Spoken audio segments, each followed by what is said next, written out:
Alright, quick little lesson on compound events. Compound events and probability are when two different things are happening and they're kind of happening at the same time. And so it's a probability of A and B occurring.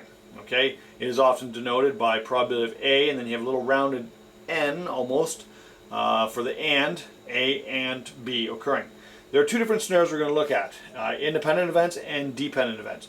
Independent ones are where the outcome of one does not affect the outcome of the other. Dependent events is when the outcomes are changing depending on what happens. So the definition, independent events, likelihood of one event happening is not affected by the other event. And the probability, if you want to do the probability of A and B, equals probability of A times the probability of B. So you're going to multiply your probabilities together. If there's a third thing happening, you multiply those three things together. Okay, so you're just multiplying all your probabilities together to figure out the likelihood of all of them happening at the same time.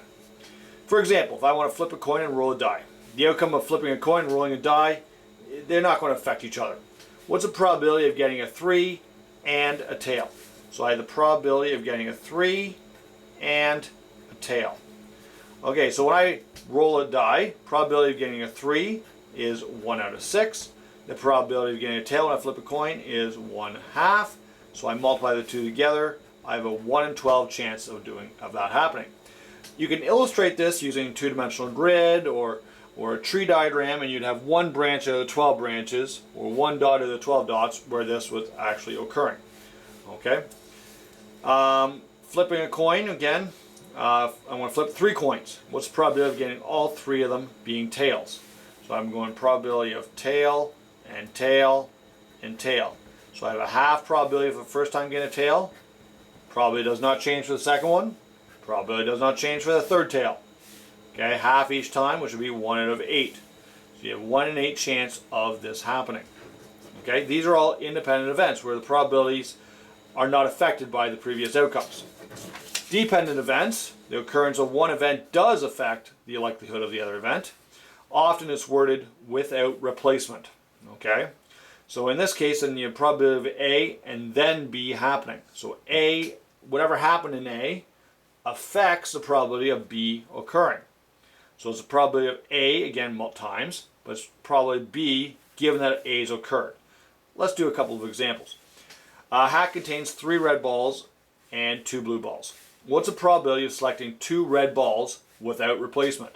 So you're going to probability of red and red.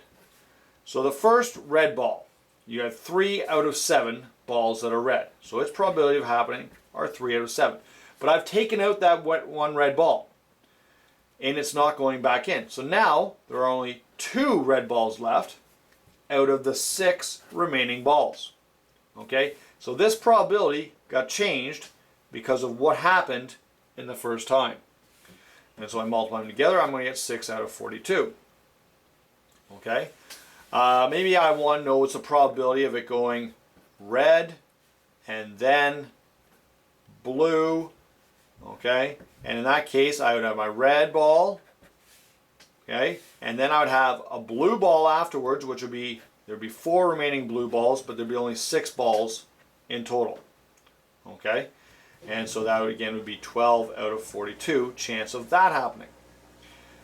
Maybe I'd probability of getting 3 red balls, probability of red ball and red ball and red ball, okay, would be 3 out of 7, 2 out of 6, and then for the third one, I'd only have 1 red ball left, and then there'll be only 5 balls remaining. So I have to multiply all those together.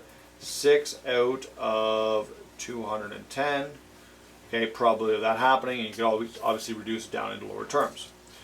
One little note about the red and the blue, and depending on how that question is worded.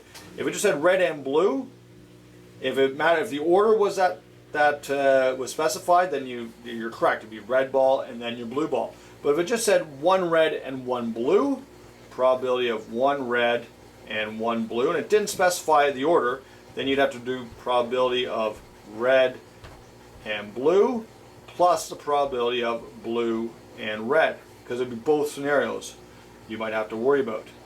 Okay, so you have to watch the wording in the question when doing it. Okay. Another example, drawing cards. Okay, so you have a standard deck of 52 cards. What's the probability of selecting a spade? Okay, a spade makes up a quarter of the deck, 13 out of the 52. So me selecting one spade, probability of the spade would be 13 out of 52, or also 1/4. What's the probability of selecting another spade? If the cards were put back in, you select a spade and then you put it back in, then it'd be also 1/4, or it would be 13 out of 52 if you want to leave it in higher terms. If it was without replacement, so I took my first spade and then I kept it, and there was only the remaining cards left, then I'd have 12 remaining spades out of only 51 cards for that second spade. So when answering what's the probability of selecting 2 spades in a row with replacement, you would have 13 out of 52 times 13 out of 52. Okay, which would give you 169 out of 2,704, also known as 1 out of 16. If it was without replacement, okay, so then this is where the one outcome affects the other. You would have the 13 out of 52 for the first one, but because that spade got taken out, you'd only have 12 spades remaining out of only 51 remaining cards. Okay, so that'd be 156 over 2,652. Okay, so the probabilities differ, okay, depending on with replacement or without replacement. Short little lesson on compound events. Basically, you're multiplying them. You just have to be careful whether it's independent or dependent events and adjust any probabilities accordingly. Thank you very much.